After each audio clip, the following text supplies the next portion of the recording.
नमस्कार। इस समय हमारे नमस्कार। साथ हैं किसान नेता सरदार वीएम सिंह जी। सिंह साहब ने लंबे समय तक किसानों की लड़ाई लड़ी है और इस समय बड़ा संघर्ष वो किसानों के लिए कर रहे हैं।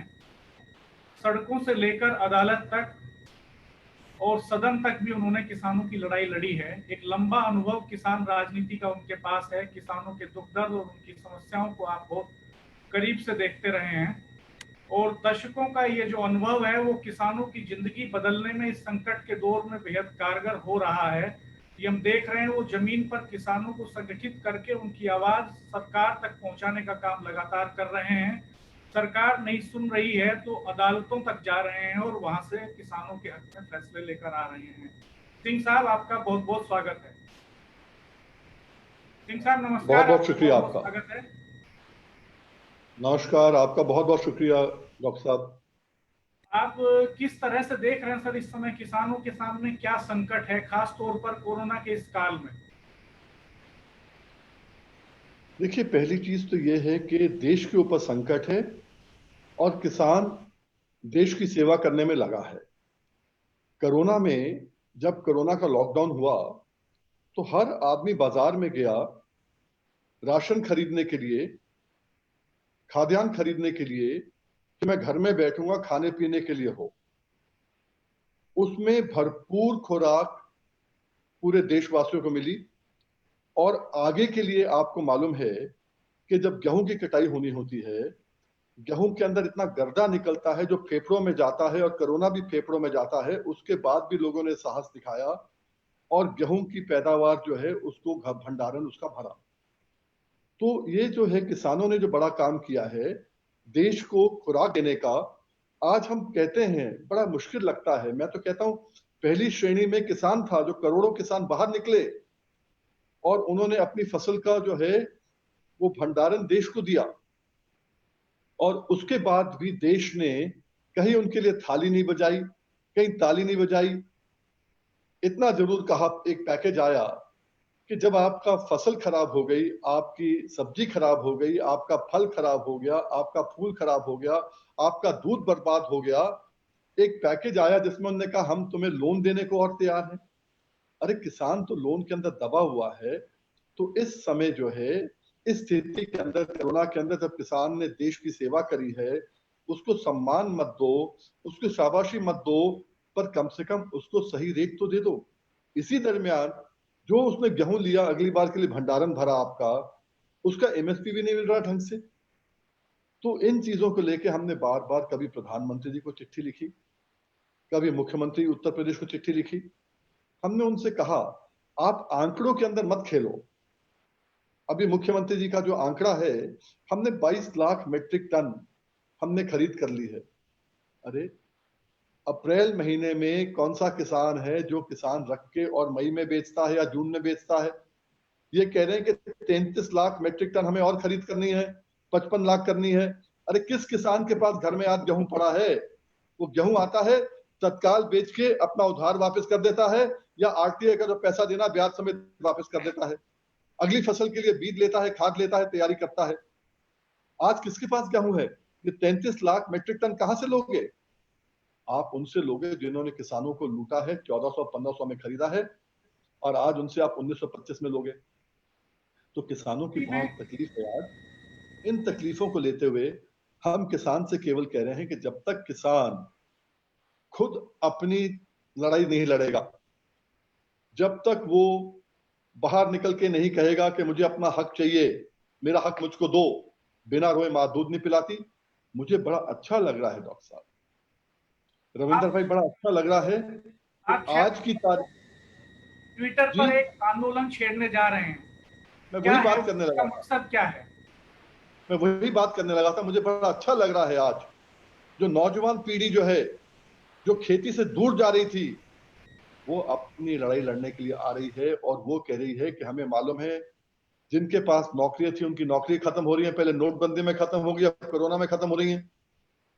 जिनके पास नौकरी नहीं है उनकी शादी तक नहीं हो रही है, उनके पास जीविका नहीं है। तो आज जीविका के लिए आज जो है एक ट्विटर कैंपेन चालू किया है हमने, क्योंकि कोई भी आदमी अगर खेती को जीवित करना है तो पहले जो उसके कर्जे हैं खत्म हो, और खत्म हुए। हम समझाते नौजवानों को, ट्विटर कैंपेन इसी से आएगा, लोगों को मालूम चले कि हम नहीं चाह रहे हैं केवल कि हमारा कर्जा मुक्त कर दो, और कर्जा हुआ क्यों, मुक्ति की बात क्यों कर रहे हैं। जैसे मैंने कहा कि 1925 रुपए गेहूं का आपका रेट था, 1600, 1500, 1400, 1700 में बिका है। जो उसका 200, 250, 300, 400 रुपए फर्क आया है प्रति क्विंटल का, 15-20 क्विंटल हुए तो 6-7 हजार, 8 हजार रुपया प्रति एकड़ नुकसान हुआ है, क्योंकि आपने खरीद नहीं किया, आपकी कथनी करनी में फर्क है। इसलिए ये जो इतने 15-20 साल से जो इकट्ठा हो रहा है लाखों रुपया किसान के ऊपर जो कर्ज है, कर्ज माफ करो और आगे उसको 1.5 गुना लागत का दाम दो। जो स्वामीनाथन के अंदर 2014 में मोदी जी ने कहा था कि कांग्रेस ने नहीं दिया, मैं दूंगा, 1.5 गुना दाम दो। अब बच्चे कह रहे हैं, ट्विटर पे आके कह रहे हैं हमारा कर्जा मुक्त करो। 5 मई को ट्विटर कैंपेन था जो ट्रेंड किया था, और 1 नंबर पे देश पे ट्रेंड किया था, 1 नंबर पे ट्रेंड किया था, पहली बार किसान आया था ट्विटर के ऊपर। और अब 6 तारीख में, 6 जून क्यों, मंदसौर में 3 साल पहले 6 जून 2017 को एक 17 साल का बालक अभिषेक पाटीदार, कन्हैयालाल पाटीदार, घनश्याम, ये सब लोग जो हैं निकले थे एक कैंपेन के लिए, आंदोलन के लिए, कि हमारा कर्जा मुक्त करो और हमें जो है पूरा दाम दो अपने फसल का। कर्जा तो मुक्त नहीं लड़ाई हुआ, आपकी कब तक चलने वाली है? सुनिए, कर्जा मैंने तो मुक्त सुना नहीं कि हुआ। आप हर महीने की 6 तारीख को इस तरह की एक मुहिम छेड़ने जा रहे हैं। मैं वही आपसे बता रहा हूं, उस समय 6 तारीख में, 6 जून 2017 को कर्जा तो मुक्त नहीं हुआ, उनको पैसा तो नहीं मिला, पर पुलिस के द्वारा गोली मार के शहीद कर दिया गया। अब 6 जून को इसलिए वो शहादत बेकार ना जाए, ये उनकी नहीं, हर किसान की पीड़ा है कि मेरा कर्जा माफ करो, मेरा कर्जे से मुक्त करो। अगर आप पूंजीपतियों का कर्जा मुक्त कर सकते हो तो हमारा क्यों नहीं कर सकते हो, उनका राइट ऑफ करो तो हमारा भी राइट ऑफ करो।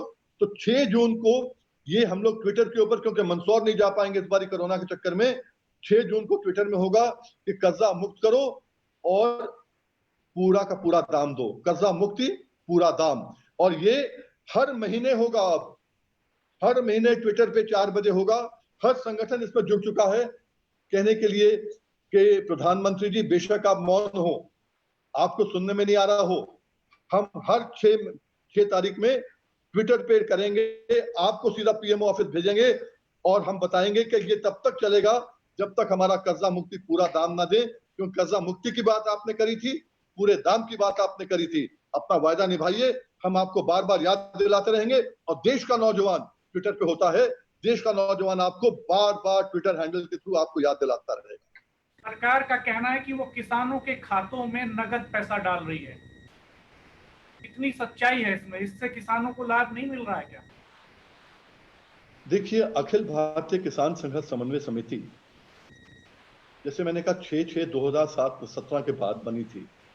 दिल्ली में जब हम आए थे नवंबर 2018 में, आपको याद होगा, लाखों लोग आए थे, हर पॉलिटिकल पार्टी के लोग आ गए थे। उसके हफ्ते 10 दिन के बाद मोदी जी ने कर दिया, हम आपको 6,000 रुपया साल का किसान सम्मान नीति देंगे। उस दबाव में किया था।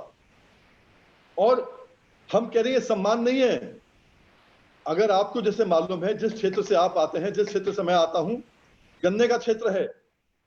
आज जो वैरायटी आ रही है वो वैरायटी 400, 500, 600 क्विंटल 1 एकड़ का देती हैं।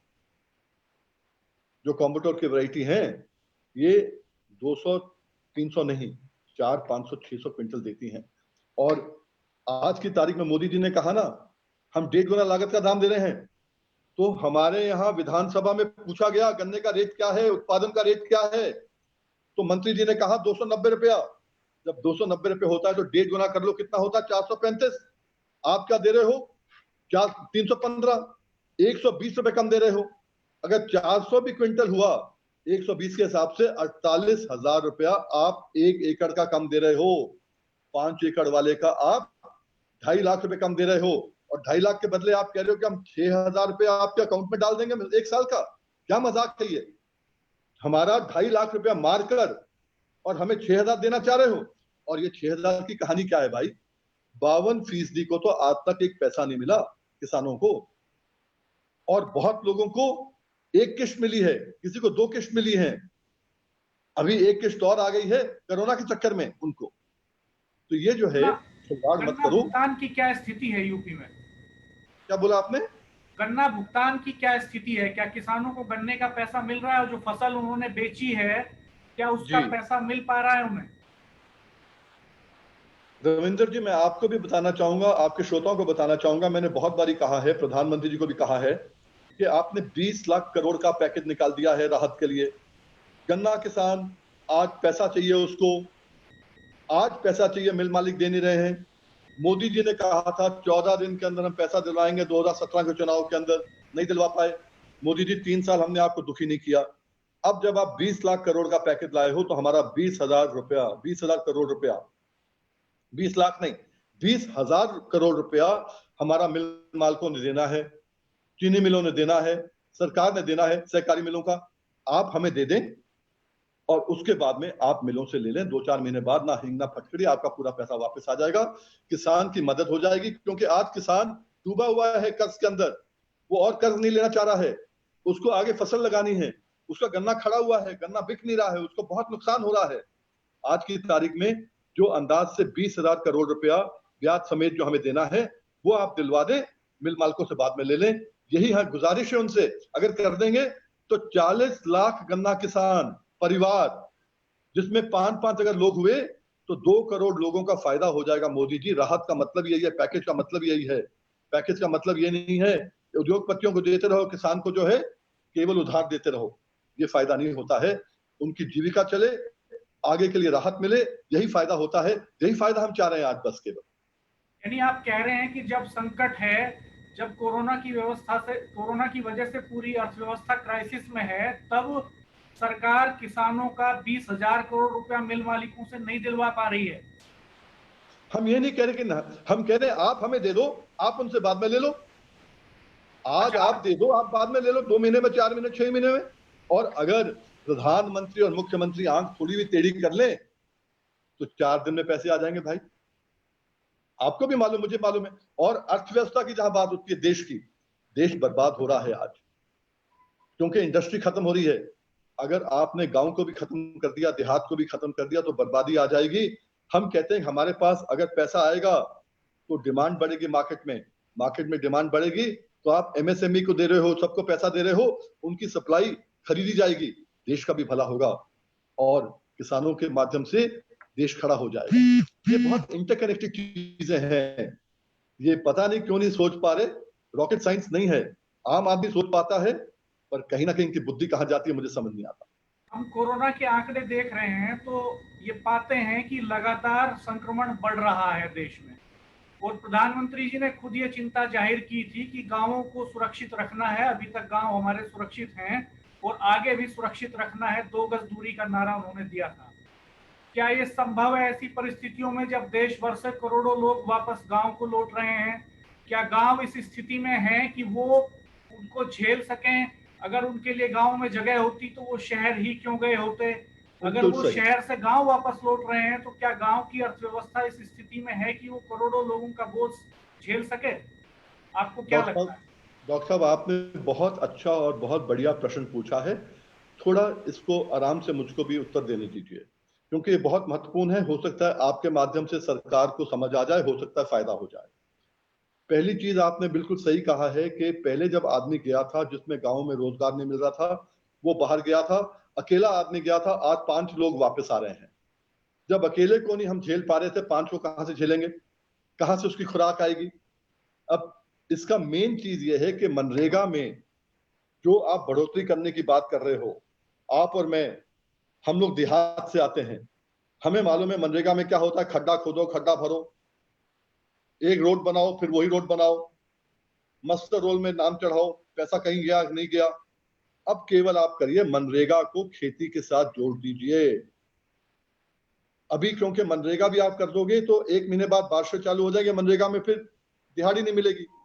और आपने उनको दे दिया है, आपने कहा है 3,500 करोड़ रुपए हमने ये जो प्रवासी लोग आए हैं उनको दिया है पैसा, 8 करोड़ को। वो केवल ₹1.45 एक मेंबर का होता है एक रोज का। अगर पांच जीव हों एक फैमिली में, समझ लीजिए कैसे। 3,500 करोड़ रुपए अगर आपने दिया है 8 करोड़ को, तो ₹437 2 महीने का दिया है आपने। एक महीने का आ गया 218 रुपए 50 पैसे। एक दिन का आ गया ₹7.28। और 5 जीव अगर हो तो ₹1.45। इसमें कुछ नहीं बनने का। एक दिन मनरेगा की आप सैलरी जो है आप उनको दे नहीं रहे हैं 2 महीने के अंदर। ये बहुत जुर्म कर रहे हैं आप। और इसमें जो है ये जुर्म के अलावा आज देश का भला नहीं होने वाला। मनरेगा की आप बढ़ाइए, खेती के साथ जोड़िए। अभी जब धान रुपाई का काम चालू हो जाएगा, अभी आपको मालूम है गन्ने की खुदाई का काम हो रहा है, गुड़ाई का काम हो रहा है। इन चीजों के अंदर मनरेगा के लोग अगर शामिल हो जाएंगे, उनको भी नौकरी मिलेगी तत्काल। और जो किसान है, किसान की लागत भी कम हो जाएगी, उसका फायदा किसान को भी होगा। किसान को फायदा ज्यादा होगा तो देश में जो प्रोडक्शन है उसको खरीद के अंदर उसका पैसा काम आएगा, देश की उन्नति में काम आएगा। और अगर मनरेगा के साथ आप नहीं जोड़ोगे, उनको मनरेगा दे भी दोगे तो उनको जीविका नहीं मिलेगी, जो खासतौर से बातें आप बारिश के बता अंदर। रहे हैं, क्या वो सरकार को नहीं पता है? क्या सरकार के साथ जो बुद्धिजीवी काम कर रहे हैं वो उनको ऐसी सलाह नहीं देते हैं? आपको क्या लगता है, सरकार को पता नहीं है या जानबूझकर सरकार अनजान बनी हुई है?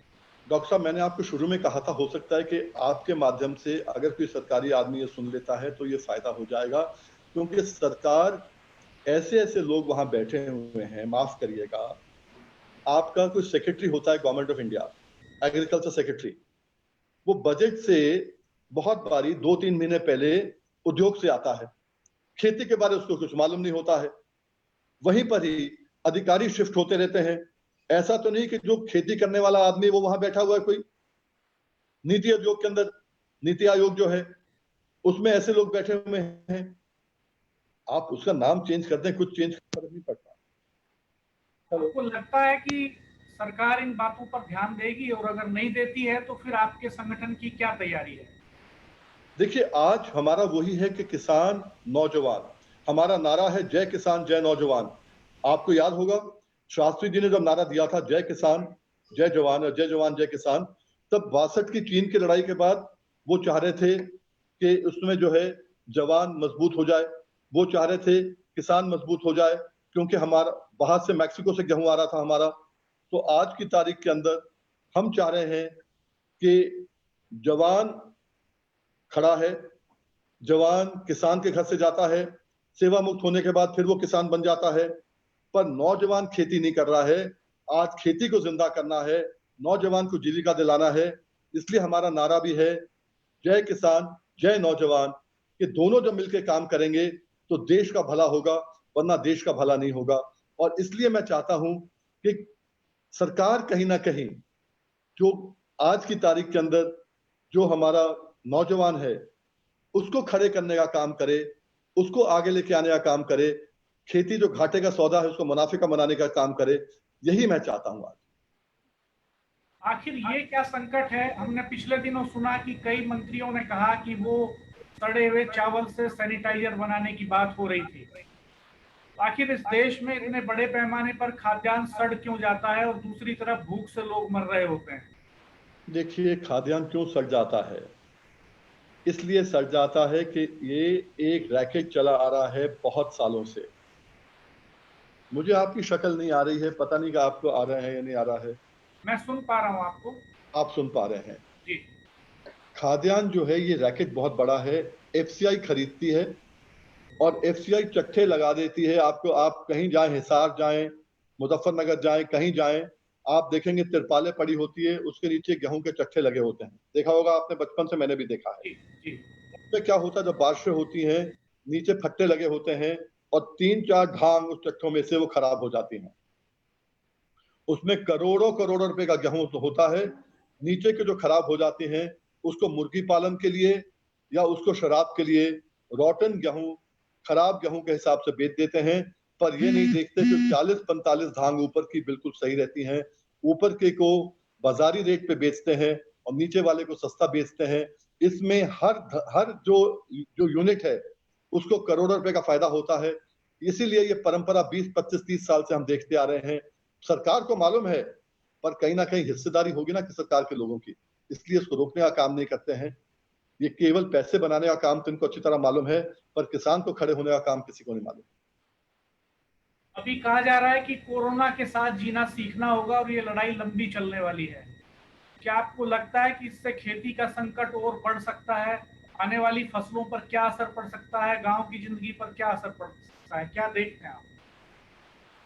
देखिए, जैसे मैंने आपसे कहा, अभी जब गेहूं निकालने गए थे हम थ्रेशरों पे, तो थ्रेशर पे जो खड़ा होता है, कूला अंदर डालते हुए इतना गर्दा होता है, या कंबाइन पे खड़ा होता है इतना गर्दा होता है, वो पूरे आपके फेफड़ों में जाता है और कोरोना भी फेफड़ों में जाता है। उसके बावजूद किसान ने साहस दिखाया। किसान तो साहस दिखाता है, पर देश का भी फर्ज है कि जो आपको खिलाता है, कहीं ना कहीं उसको इतना पैसा तो मिल जाए कि आत्महत्या ना करे वो आदमी। अब आज की तारीख में जब पूरे देश को भंडारण मिल रहा है, मैं चाहूंगा कि रात को खाना खाते समय देश ये भी सोचे कि जिन लोगों ने मुझे खिलाया है उनके भाई बहन 3.5 लाख लोग आत्महत्या कर चुके हैं पिछले 15-20 साल में। कहीं ना कहीं इनके बारे में सोचना पड़ेगा। कोरोना के बारे में हम देश की सेवा करते रहेंगे। हमने अगली फसल भी लगाई है और फसल भी लगाएंगे, आगे भी काटेंगे, पर देश को भी देखना पड़ेगा कि जिन लोगों ने पहली श्रेणी में रहकर कोरोना से लोहा लेकर देश की सेवा करी है, उसको भी याद करें, उसको भी शाबाशी दें। कुछ नहीं दें तो कम से कम उसको फसल का पूरा रेट दें। तो स्वामीनाथन कमेटी की सिफारिशें थी C2+50, वो क्या है? थोड़ा बताएंगे कि उसको देने में क्यों सक्षम नहीं है सरकारें? क्यों उसे इतने लंबे साल भी बाद भी लागू नहीं किया जा रहा है? देखिए, जब मोदी जी आए थे 2014 में, जितनी रिकॉर्डिंग आप चाहेंगे मेरे पास पड़ी है, जिनने कहा था इलेक्शन मीटिंग में, कांग्रेस सरकार ने आपको नहीं दिया, हम देंगे आपको स्वामीनाथन का 50% ज्यादा आपकी लागत का, C2 के हिसाब से। C2 अब क्या होता है? पहले होता था जो आपकी लेबर लगती थी, फैमिली लेबर और A2, और A2 में क्या था? जो आपकी लागत और जो किसान है उसका परिवार लगा रहा फैमिली लेबर। C2 में क्या है? जो आपके औजार हैं उनका डिप्रिसिएशन, जो आपकी जमीन है, जमीन के अंदर से जो आपका उसका कैपिटल कॉस्ट है, कैपिटल कॉस्ट का भी कहीं ना कहीं आपको कुछ ना कुछ मिलना चाहिए। जी। जैसे मैं बताता हूं आपको कि हम लोग अगर कल्टीवेटर चलाते हैं, उसकी खुरपी हर 6 महीने बदल देते हैं। जी। हैरो चलाते हैं, उसका डिस्क जब टूट जाता है, उसका एक्सल टूट जाता है, रिपेयरिंग कराते हैं, वो कॉस्ट क्यों नहीं लेते बीच में? तो जब सारी कॉस्ट लेंगे उसको कहते हैं कॉम्प्रिहेंसिव कॉस्ट, उसको C2 बोलते हैं। जी। C2 के आधार पे गेहूं का आज की तारीख में मूल्य होना चाहिए 2400 से लेकर 2500 रुपया प्रति क्विंटल, और इनके हिसाब से A2+FL के हिसाब से आ रहा है 1925 रुपया, वो भी नहीं मिलता। और A2+FL के बारे में आपको बता दूं, मोदी जी ने कहा कि हमने दिला दिया है। ये A2+FL 2008-2009 में मनमोहन सिंह सरकार ने गेहूं के लिए दिलवाया था, आपको याद होगा। उस समय गेहूं का रेट 200 रुपए प्रति क्विंटल बढ़ गया था, A2FL कर दिया था। वही A2FL इन्होंने जो है खरीफ के अंदर धान में, जब अरुण जेटली जी ने कहा था, आपको याद है 2 साल पहले, इन्होंने A2FL धान का दे दिया। तो क्या किया आपने? C2 नहीं दिया है। आप देश को बेशक बार बार बोल रहे हो, पर कोरोना में जब देश को खिलाने का काम किसान ने किया है, अब तो कम से कम एक मौका है, C2 के हिसाब से दे दो ना भाई। अब तो कोई आपको नहीं कहेगा कि आप गलत काम कर रहे हो, सही काम कर रहे हो। किसान भी बच जाएगा। आगे की जनरेशन जो खेती नहीं करना चाहती, वो भी खेती करने के लिए आ जाएगी। उसको नौकरी नहीं मिल रही है, डिप्रेशन में जा रहे हैं, नशे में जा रहे हैं, क्राइम में जा रहे हैं, देश बर्बाद हो रहा है, वो भी बच जाएंगे, देश भी बच जाएगा, किसान भी बच जाएगा। इन चीजों को देखने की बात है। मैं उम्मीद करता हूं कि केवल अब आंकड़ों से किसान का पेट भरने का काम नहीं करेगी सरकार। जैसे ये इसमें 20 लाख करोड़ के पैकेट में कहा गया है, केवल आंकड़े ही आंकड़े हैं। किसान को कुछ नहीं मिला। किसी किसान से पूछो तुम्हें क्या मिल रहा है? कुछ नहीं। फूल नष्ट हो गए, फल नष्ट हो गया, सब्जी नष्ट हो गई, दूध खत्म हो गया, मिला क्या? आगे के लिए क्या है? MSP आगे के लिए आपने कहा कि गारंटी देंगे कि इससे कम नहीं होगा। आपने डीजल बढ़ा दिया, आपने इनपुट कॉस्ट पूरी बढ़ा दी है। किसान का तो बढ़ाए जाओ, जो किसान को मिले उसको कम किए जाओ। तो कब तक जीवित रहेगा किसान? कब तक देश का भार संभालेगा किसान? 6 जून को आपका ट्विटर पर जो आंदोलन है उसके बारे में आप कुछ कहना चाहेंगे किसान भाइयों से? मैं केवल कहना चाहूंगा, ये ट्विटर का आंदोलन केवल और केवल प्रधानमंत्री जी ने जो वायदे किए थे कर्जा मुक्ति का, आपने कह दिया कि उत्तर प्रदेश में पूरा कर्जा मुक्त कर दिया हमने लोगों का। किसका कर्जा मुक्त हो गया? फिर आपने कहा हमने तो केवल मार्जिनल फार्मर्स का किया, 86% लोगों का किया। उनसे पूछ लीजिए भाई उनका हो गया क्या? वो भी नहीं हुआ। आपने कहा 14 दिन में गन्ने की पेमेंट होगी, मिली क्या? नहीं मिली। गन्ने का आपने कहा 1.5 गुना दाम, 435 मिला क्या? नहीं मिला। हमारा वही है कर्जा मुक्ति के हिसाब से, अब जो है अब जो ट्विटर के हिसाब से कर्जा मुक्ति पूरा दाम। ये 2 बिल हमने पार्लियामेंट में रखे थे अखिल भारतीय किसान संघर्ष समन्वय समिति ने। वो बिल हम कहते हैं कि आप पारित करिए, और अगर पारित नहीं करोगे तो आप देश को बनाते रहोगे। अभी एक आंदोलन चल रहा है मध्य प्रदेश के अंदर, सियोनी के अंदर। जी परसों मैंने उनको भेजा, सत्याग्रह चल रहा है। क्या है वो? मक्का सत्याग्रह, मक्का एमएसपी सत्याग्रह। क्यों? 1760 रुपए क्विंटल एमएसपी का रेट है, और परसों की तारीख में क्या बिका है वो? 960 रुपए क्विंटल। आप देखिए ये मजाक। और प्रधानमंत्री कह रहे हैं कि एमएसपी का बिकता है, मुख्यमंत्री कहते हैं एमएसपी बिकता है। तो इसलिए हमारा कहना यह है कि जो आप दे रहे हो पहले तो उसको कम से कम 1.5 गुना लागत का दाम हमें पूरा दो। जो आप दे रहे हो उसकी गारंटी हो कम से कम, और हमारा कर्जा मुक्त करो, क्योंकि कर्जा आप पे कारण हुआ है। आप एमएसपी पे खरीद नहीं पाए हो, हमें आपने इनपुट कॉस्ट पे उसको बढ़ा बढ़ा के हमें बेचा है, पर हमारा नहीं खरीदा है, तो गलती आपकी है। कर्जा मुक्त करो और 1.5 गुना दाम हमें दो।